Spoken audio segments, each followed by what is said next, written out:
अगर मोदी जी की हिम्मत है तो राघोपुर से चुनाव लड़कर देख लें।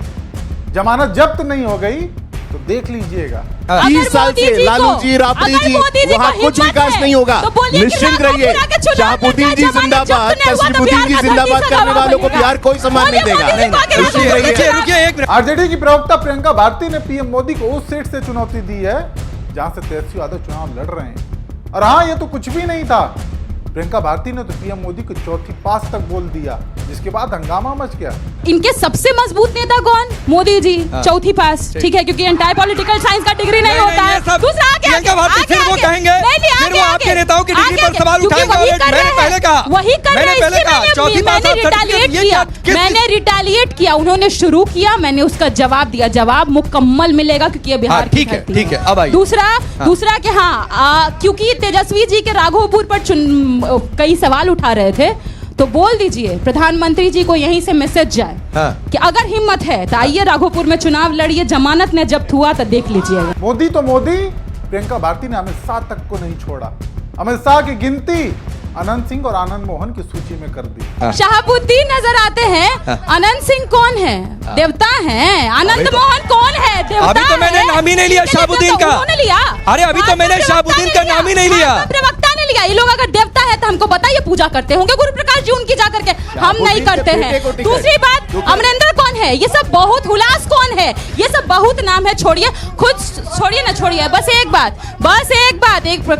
बात, हमारे गृह मंत्री अमित शाह जी कौन है? छोड़िए। गुरु प्रकाश। माहौल पूरा गरमाया हुआ था। ऐसे में एंकर ने अपनी गोदीगिरी दिखाई दी। बिहार चुनाव को पाकिस्तान से जोड़ दिया और बात क्या कही कि चुनाव का तनाव दो जगह है, एक पाकिस्तान में, दूसरा महागठबंधन में। हालांकि इसका जवाब जब प्रवक्ता की तरफ से मिलने लगा तो महोदय इधर उधर कूदने लगे। तनाव दो जगह है चुनाव का, एक पाकिस्तान में या फिर महागठबंधन में। तनाव हमको जहाँ आप खड़े हैं वहाँ नजर आ रहा है। पीछे आपके पुल है। बहुत खतरनाक जगह आप चुने हैं शो के लिए। कहीं कोई ना कोई चूहा धसाने का कोशिश कर रहा होगा इसको, क्योंकि बिहार में हर जगह पुल, एक सप्ताह में 7 पुल 8 पुल ऐसे ही गिरता है। चूहा उसके लिए जिम्मेदार होता है। और हाँ, जब आप सीट पे, तनाव पे, एनडीए पे, बीजेपी पे बात करना चाहते हैं, हम नहीं करेंगे। हम बिहार के विकास पर ही बात करेंगे। हम बिहार के मुद्दे पर बात करेंगे। मुद्दा यह है कि जिस सुशासन की आप बात करते हैं, बगल में बांस घाट है, सुशासन बाबू सुशासन फूका है वहां पर। इतने सालों से हमको कोई सुशासन नहीं दिखा है। दिखता क्या है? बगल में बीजेपी प्रवक्ता है, एक सवाल पूछेंगे। अमित शाह जी इन कनक्लेव बोले हैं खुल करके कि बिहार में कोई इंडस्ट्री नहीं आएगा, जमीन नहीं है बिहार में। ये क्या है आपके सामने? ये सब क्या हवा है?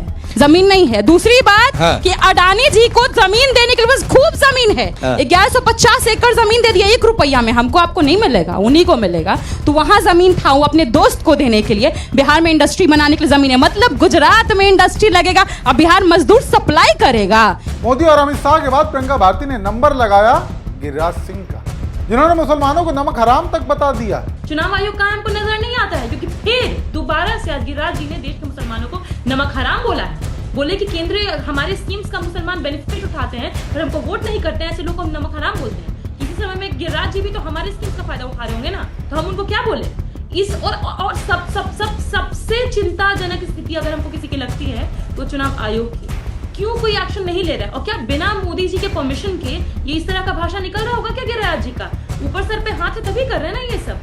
बार बार जब चुनाव आते हैं तो उनको ध्रुवीकरण याद आता है, सांप्रदायिकता याद आती है, और हम हर बार इनको खींच के सरकारी नौकरी के मुद्दे पर लेकर के आते हैं, रोटी रोजगार बेरोजगारी पर लेकर के आते हैं। इस बार भी वही होगा। आप करते रहिए जो डिस्कशन आपको करना है, लेकिन हम बिहार में हर घर सरकारी नौकरी पहुंचाएंगे और आपको भी नौकरी पर डिस्कशन करने पर मजबूर करेंगे। सवाल सच में वाजिब है कि बीजेपी नेताओं के ऐसे बयानों के बाद भी चुनाव आयोग कोई कार्रवाई क्यों नहीं करता? गिरिराज सिंह सरेआम मंचों से मुसलमानों को नमक हराम बताते हैं। मैंने कहा मौलवी साहब, मुझे नमक हरामों का वोट नहीं चाहिए। ऐसे बयानों के बाद भी चुनाव आयोग की तरफ से कोई एक्शन नहीं। ऐसे में चुनाव आयोग की निष्पक्षता पर सवाल उठने लाजमी है। बिहार में विधानसभा चुनाव है, सभी पार्टियां जो आजमाइश में लगी हुई हैं, लेकिन ऐसे में चुनाव का माहौल हिंदू मुसलमान करके खराब करना, ध्रुवीकरण करके वोट हासिल करना, ये कहां तक सही है? ऐसे में इस पर आप दर्शकों की क्या राय है, कमेंट करके हमें जरूर बताएं।